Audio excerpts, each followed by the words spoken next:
My name is Marian Mendoza and today may makakausap tayong isa sa mga virtual assistants na jobs. Isi-share niya kung ang kanyang journey, struggles, and wins sa remote work. So without further ado, let's welcome Miss Angelica. Hi, Miss Angelica. Hi, Miss Marian. Thank you so much for having me today. Alright, I love the energy. So before we start, can you introduce yourself first? Okay, hi everyone. I'm Angelica Gaviran and I'm new here in Remote Jobs Philippines. And I'm glad to share you my experience today. Wow, we're really excited to hear your experiences with our company as well. So, Miss Angie, it's okay, can I call you Angie? That's okay. Okay, so what was your work or study situation before joining Remote Philippines Jobs family? Okay, so basically before this, I was just a regular office worker working an 8 to 5 job. And I'd wake up at 5 a.m., leave the house at 6 a.m., and then basically just hope I could get a ride on my way to work. Then after work, at 5 p.m., same thing again, trying to catch a ride home, and then I get home for around 7 p.m. to 8 a.m. And I'm currently situated here in San Pedro, Laguna, and my work before was in Muntinlupa. So the travel and the preparations alone took like 5 hours a day. And it was honestly really stressful because I felt like I could have used those time and hour for something really productive, but I was just feeling exhausted all the time. So I'm grateful for the job, honestly, but yeah, it was really draining. True. So when I decided to quit, I started applying for BA jobs on online jobs PH, Indeed, JobSuite, and all that. And after like 2 weeks of job hunting, I got an assessment invitation from Written AI, then an interview right after. And honestly, as a Filipino, right, that's still kind of unusual because the hiring here usually takes so long. So I was like, wait, is this a scam? So I was really skeptical at first. And yeah, I told myself that maybe it's just different since I'm applying for a foreign company or agency. And I was still really nervous though. And because I'm not comfortable with interviews, especially on camera. But when I got the chance to work remotely, I honestly felt at peace. And it's much less stressful for me. It's manageable now. And right now, my shift starts at 3 p.m. and then ends at 12 a.m. And I'm still pretty new, almost a month in. But yeah, I can literally wake up now at 2:59 p.m. then log in at 3 p.m. And Walang ligo-ligo na. yes, no more commuting, hilamos lang yung toothbrush and all, and then log in. And yeah, I'm really grateful also for the support of our bosses, Sir Matt and Sir Philip. Kasi I see na they are very much hands-on with their business. Like they provide the SOPs, they provide the tips and tricks, and I'm actually grateful for that. And also, I'm really grateful for my experience here with my colleagues. They're very happy to help. Like if you're struggling for something, they're very open. Yeah, and I'm not before that. Medyo takot akong mag-reach out. Like, if I have, parang mas need ko pa ng clear instructions, mayroon akong difficulty to open up, to ask. But now, I can just ask freely, na wala akong worry na hala, baka mag-ano sila sa akin kasi nakakulitan sila sa akin and all that. Now, I'm just free to ask questions and they're always happy to help. Wow, I'm so part of the team. So, alam ko na I've been there. You're like commuting. Yes, Like, it's stressful. yes, it nagdag-stress talaga. And then, hindi madali. Mainit pa, malikabok pa. So, I really understand. And I'm happy na you found our company. And we're happy as well na you are being part of here. So, bago ka lang ba with remote jobs? Or have you been, or how long have you been in the remote work for now? Actually, this is my first time on remote work. Wow. So it's very new to me and it's going good. Wow, so transition talaga, no? So, Yes. it's very risky yung pag-transition, especially that you don't have like parang backup plan. But I'm really happy that you found our team, you found our company, and we're hiring kasi dito we don't need like experience. Kahit wala kang experience, okay lang talaga as long as you can do the job. So wow, I'm happy that this is your first company as a remote work. I'm happy for that for you. So where did you first hear about Remote Philippines Jobs or our company? Is it through social media or may nag-refer ba sa'yo? Or Actually, it's through social media. Nakita ko lang siya sa threads, nakita ko rin siya sa Facebook. So, I decided, why not try? Saw it sa online jobs, then I tried applying. And then, ang bilis lang. Mayroon agad siyang online assessments and siguro mga 1 to 2 days, mayroon agad interview invite. So, tawa ako nagulat like, okay. wow, maganda na pala. Or want to say agad. Bihira lang, no? Bihira lang makita ng mga companies that are, yung hiring process is so like, mabilis lang, okay? So, ika naman, nahihirapan sa Tagalog. When you read our job post, is it like through Facebook, no? You applied through Facebook? Or OLJ? No, nakita ko lang sa Facebook, then nag-apply ako sa OLJ. Okay, so when you read our job post, what was like the one thing that really caught your eye na napapasabi ka, okay, I have to apply for this certain company, certain job? I think as far as I remember, yung line na parang opportunity to grow with the team, like provided lahat. Yun, as of today din, like from the very start hanggang ngayon, lahat ng kailangan may provide nila sa'yo. Mga colleagues natin, nagpo-provide ng kailangan mo. If may tanong ka, provide nila yon. As in lahat ng kunwari, para lang ma-align ka dun sa operations, na sa workflow. And so, sobrang na-appreciate ko yun kasi gusto ko may sinusundan ako na SOPs and all. Wow, bago ka pa lang with remote work, like, guided ka kung anong gagawin. So, hindi ka parang, you are left behind kung anong gagawin mo, saan ka pupunta, ano i-submit, parang ganon. So, I'm really happy, no, na you've experienced, like, smooth experience lang when it comes to the task and the work that you have right now in our company. So, in regards with the hiring experience, your personal experience, how would you, like, you describe it? Is it, like, smooth ba, stressful, or was it hard ba, parang ganon? Sa akin naman, for me, smooth naman siya. Medyo na-stress lang ako nung before mag-start yung calling interview. Siyempre, mag-overthink ka, can I do it ba? Like, hindi mo naman sure kasi ganyan. So, siyempre, bago lang sa remote work, matatanggap kaya ako kasi alam ko marami akong kompetensya sa work eh. So, wala, kaya ko ba sila? Kasi siyempre, may mga VA na meron ng experience sa remote job. So, ito yung first experience ko, ganyan. Pero during the hiring process with Ms. Crystal, no, I was really comfortable and also nakabahan. Pero after the interview, sabi ko, patingin ko nagawa ko naman yung best ko and also I received a good feedback naman sa Ma'am Crystal. So, ina-expect ko na baka ma-invite ako for that. So, it was very smooth for me. Okay, I'm glad you experienced a smooth hiring process. And did the instruction also sa interview and the interview steps, like, clear ba?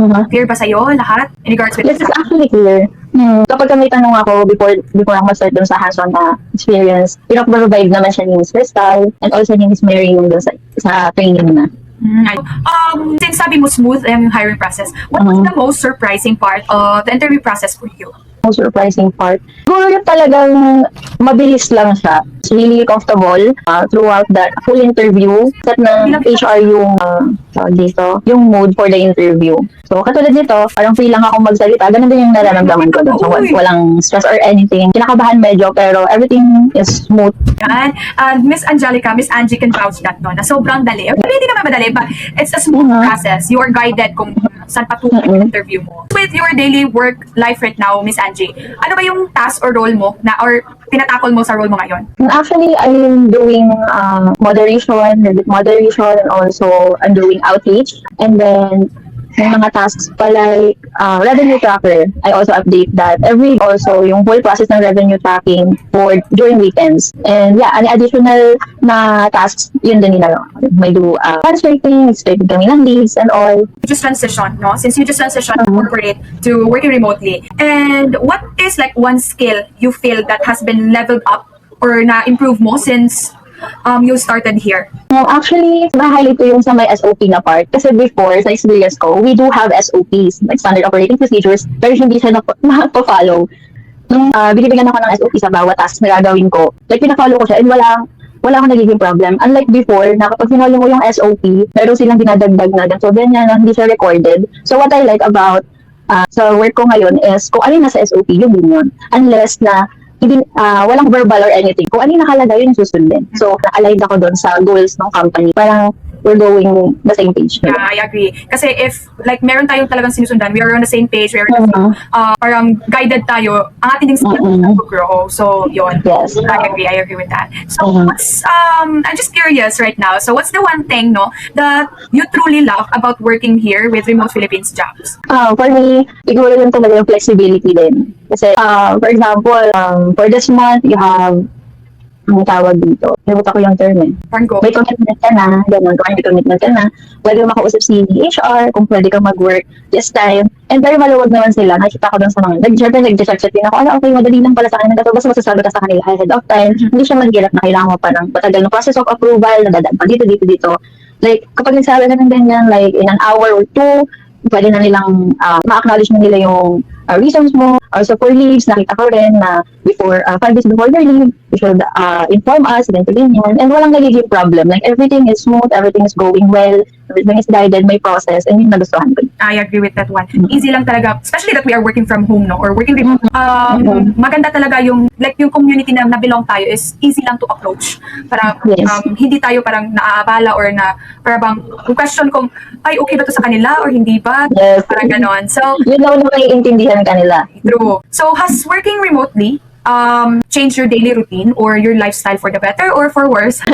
Actually, yes, for the better, of course. Kasi, for example, my shift starts at 3 p.m. to 12 a.m. yung shift ko. Kapag nagigising ako ng mas maaga, dami ko pang nagagawa. Minsan nakakapag-laundry pa ako, nakakapaglaro pa ako with my cat, and then kung ano yung mga errands ko for the day, nagagawa ko pa siya. And hindi ko kailangan makipagsapalaran ng 5 p.m.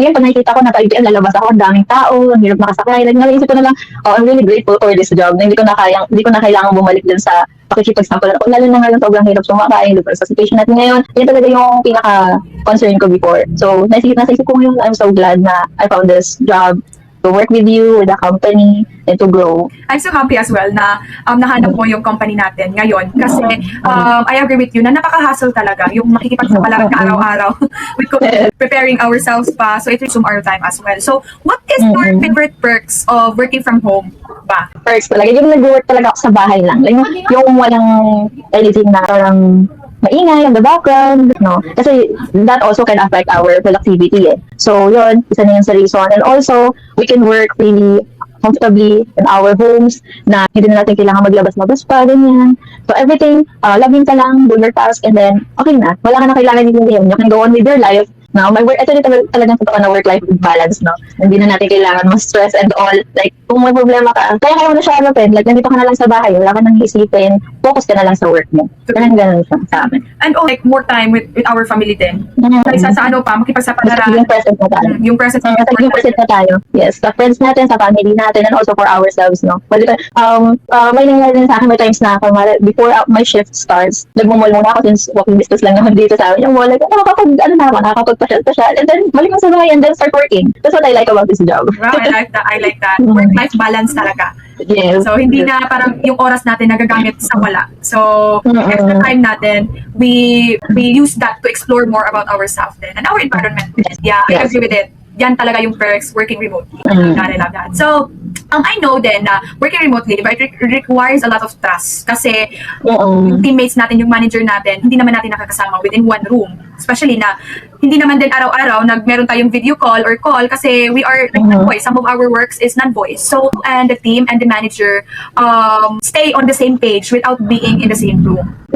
Actually, that's a nice question. Pero sa akin kasi, usually before I was skeptical, lalo na nung start ko pa lang sa team na, alam mo ba bayaran ko yung work ko, or gano'n, syempre, dahil nga tapos, naisip ko, pinapanood ko yung mga SOP niya, sabi ko, mukha namang reliable and trusted naman yung company. Kasi, ultimo yung boss is nagpo-provide ng SOP with his voice and all that. So, sabi ko, from that, I can see the transparency and also, it can also build trust na, which is na-experience ko na rin and nakita ko rin dun. So, sabi ko, why not trust them?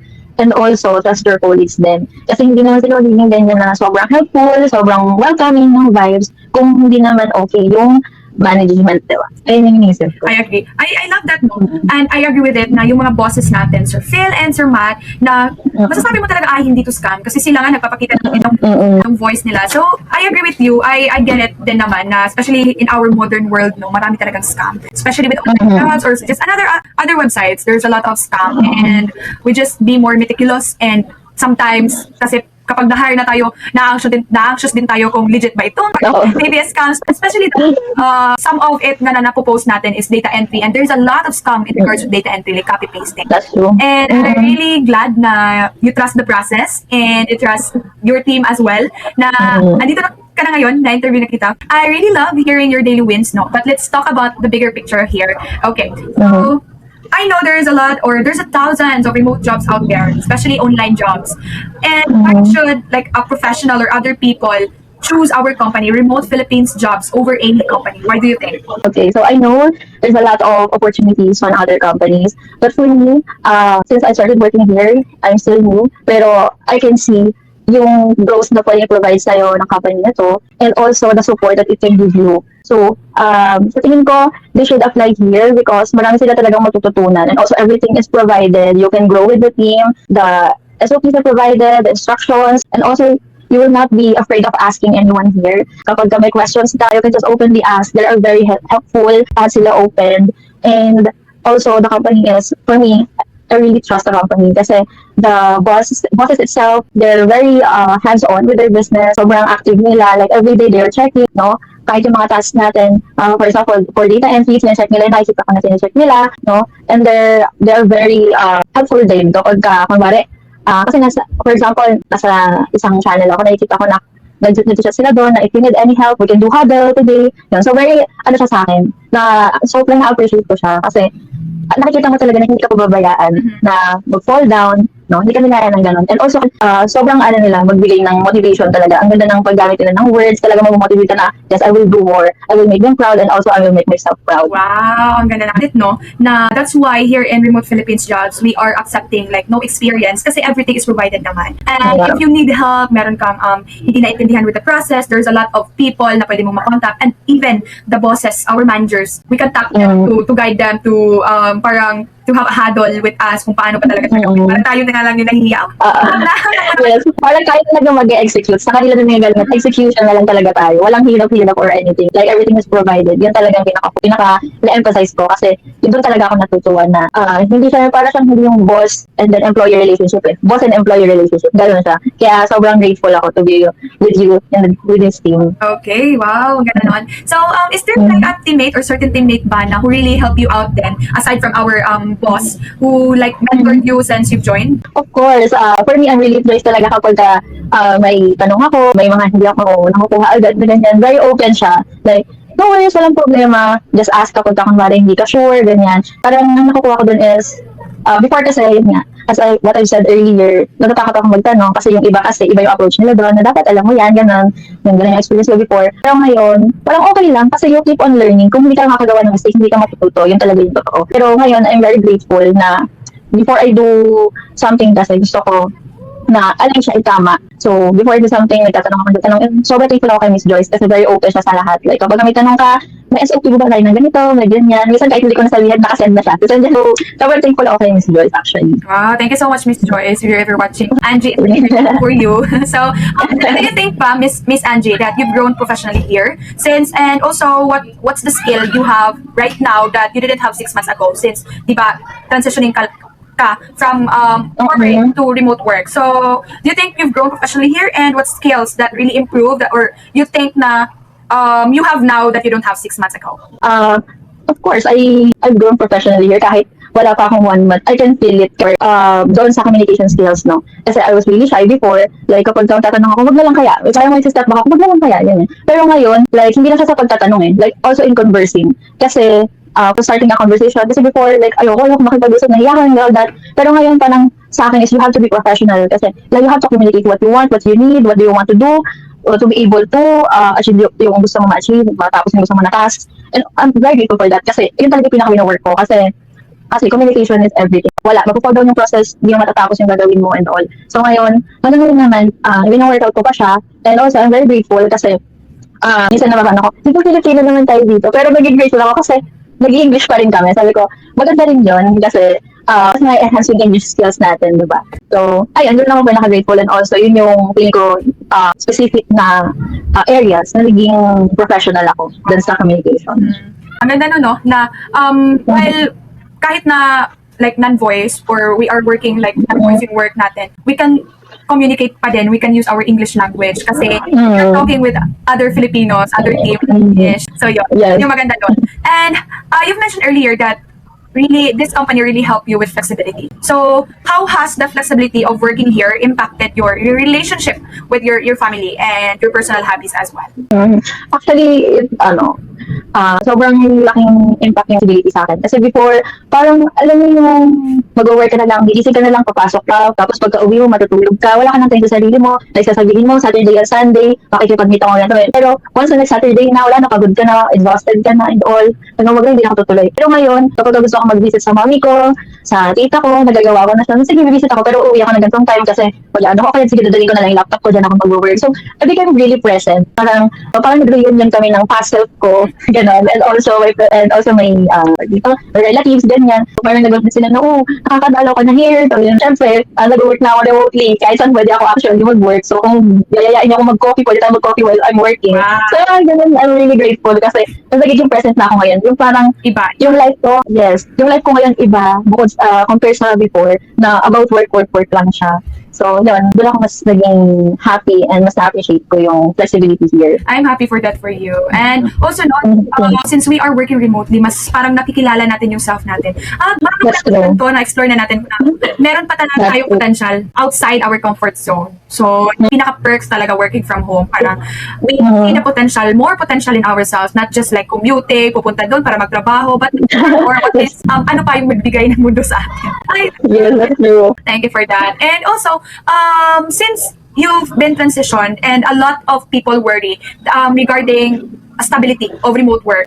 So, what makes you feel, paano mo na-feel or what makes you feel that you are secure and at home here in the company? Sa akin, ngayon, pinoconsider ko yung situation natin ngayon, no? Mahirap na makasakay, mahal yung gas, mahal and everything. Dito ko talaga nakikita na mas maganda yung mag-work remotely kasi nasa bahay ka lang. Oo, tamataas yung kuryente, bill na kuryente mo. Pero, let's be honest here, hindi ka pagod physically and also mentally. Kasi you are here, sa bahay mo, working, hindi mo na kailangan makipagsapa. Lalo na ngayon, nakita natin sa balita na tataas yung fare ng jeep, walang masakyan, diba, mahal ang gas. So, yung mga problems na yun, hindi natin siya ma-encounter when working remotely, diba? So, doon ko siya mas na-appreciate na grabe, mas maganda talaga mag-work remotely. Maganda nagkaroon ako ng opportunity to work here. Kasi hindi ko na kailangan na problemahin yun araw-araw. Kasi nakita ko yung stress. Parang, nung nakita ko yung videos circulating online, parang naalala ko parang throwback ba na halang hirap. Parang gano'n, ang hirap talaga niya. So, yun yung masasuggest ko sa mga nag-work on-site, no? Na, mas maganda, kung magkaroon kayo ng opportunity, mas maganda mag-work remotely and also with our company. Of course. I know there are some people hesitant pa rin talaga to apply, especially with our company. But what would you tell them to encourage them to apply here? Okay, so, for me, kung mamotivate naman kayo na mag-apply dito sa company, I think, ang mapaprovide ko sa inyo ng suggestions or kung ano man yung experience ko here is everything is provided, no? Mag-grow ka talaga sa team. The bosses gives clear instructions, they provide everything. Kung ano man kailangan mo, kung kailangan mo ba ng ganitong training, they will provide it. Sila mismo present mismo sila doon sa training na yun. And also, as for the colleagues, no, you don't have to worry about them na maka-istorbo ka if you want to clear something, ganyan. They are very open, they are very welcoming, and they are very willing to help you. No? Sa experience ko ngayon, I hope it goes well sa susunod pang mga araw. Kasi ako ay bago pa lang, pero ang ganda ng experience ko dito sa remote job. So, ma-recommend ko talaga sila sa inyo. Ayan. So, Miss Angie can vouch that, guys. So, don't hesitate Yes. to apply in our company, no? And one last thing, Miss Angie, can you or what one word the best describes working here at Remote Philippines Jobs? For me, pumasok ko sa isip ko is peace. Peace, wow. Ang ganda nun. Ha? Peace. Ang ganda nun. Peace talaga. Hindi lang peace at work, but peace in ourselves din. Ganon.